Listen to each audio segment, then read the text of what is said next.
ਉਪਿੰਦਰ ਸਮਰਾ ਜੀ। ਸਤਿ ਸ਼੍ਰੀ ਅਕਾਲ ਉਰਮਿੰਦਰ ਸਮਰਾ ਜੀ, ਤੁਸੀਂ ਆਨ 에ਅਰ ਹੋ ਜੀ।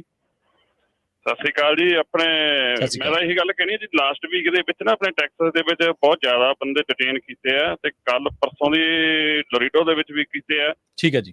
ਤੇ ਹਾਂਜੀ, ਉਹਦੇ ਬਾਰੇ ਜਿਹੜਾ ਵੀ ਕੋਈ ਬੰਦਾ ਆਪਣਾ ਵਰਕ ਪਰਮਿਟ ਤੇ ਜਾਂਦਾ ਨਾ, ਉਧਰ ਨੂੰ ਉਹ ਮਾੜਾ ਜਿਹਾ ਆਪਣਾ ਧਿਆਨ ਰੱਖਣ।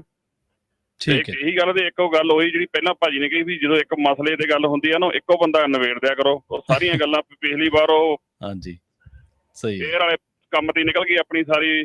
ਹਾਂਜੀ ਹਾਂਜੀ, ਬਿਲਕੁਲ ਬਿਲਕੁਲ ਬਿਲਕੁਲ। Thank you. ਠੀਕ ਆ ਜੀ, ਥੈਂਕ ਯੂ, ਬਹੁਤ ਧੰਨਵਾਦ, ਬਹੁਤ ਧੰਨਵਾਦ ਤੁਹਾਡਾ। ਬਿਲਕੁਲ ਸੁਣ ਲਓ ਹੁਣ, ਇਹ ਭਾਈ ਸਾਹਿਬ ਉਹਨਾਂ ਨੇ ਕਿਹਾ ਲੋਰੀਡੋ ਟੈਕਸਸ ਦੇ ਵਿੱਚ ਜਿਹੜੇ ਵਰਕ ਪਰਮਿਟ ਵਾਲੇ ਆ ਉਹ ਕਈ ਰੋਕੇ ਗਏ ਆ। ਸੋ ਜਿਹੜੇ ਵੀ ਉੱਧਰ ਜਾ ਰਹੇ ਹੈਗੇ ਆ, ਧਿਆਨ ਨਾਲ ਹੀ ਜਾਓ। ਮੇਰੀ ਵੀ ਗੱਲ ਹੋਈ ਆ ਹਜੋ ਭਾਈ, LA 'ਚ ਮੇਰੀ ਵੀ ਗੱਲ ਹੋਈ ਕੰਪਨੀਜ਼ ਦੇ ਨਾਲ। ਜਿਹੜੀਆਂ LA ਦੀਆਂ ਕੰਪਨੀਜ਼ ਆ ਉਹ ਮੋਸਟਲੀ ਥੱਲੇ 10 ਤੇ ਟਰੈਵਲ ਕਰਦੀਆਂ ਹੈਗੀਆਂ। ਉਹਨਾਂ ਵੱਲੋਂ ਵੀ ਇਹ ਗੱਲ ਦੱਸੀ ਗਈ ਹੈ ਕਿ ਕਾਫੀ ਇਸ਼ੂਜ਼ ਆ ਰਹੇ ਹੈਗੇ ਆ, ਜਿਹੜੇ ਉਹ ਖਾਸ ਕਰਕੇ ਲੋਰੀਡੋ, ਅਲ ਪਾਸੋ ਤੇ ਥੱਲੇ ਜਿਹੜੇ ਸਿਟੀਜ਼ ਹੈਗੇ ਉਹਨਾਂ ਵੱਲੋਂ। ਜੀ ਜੀ,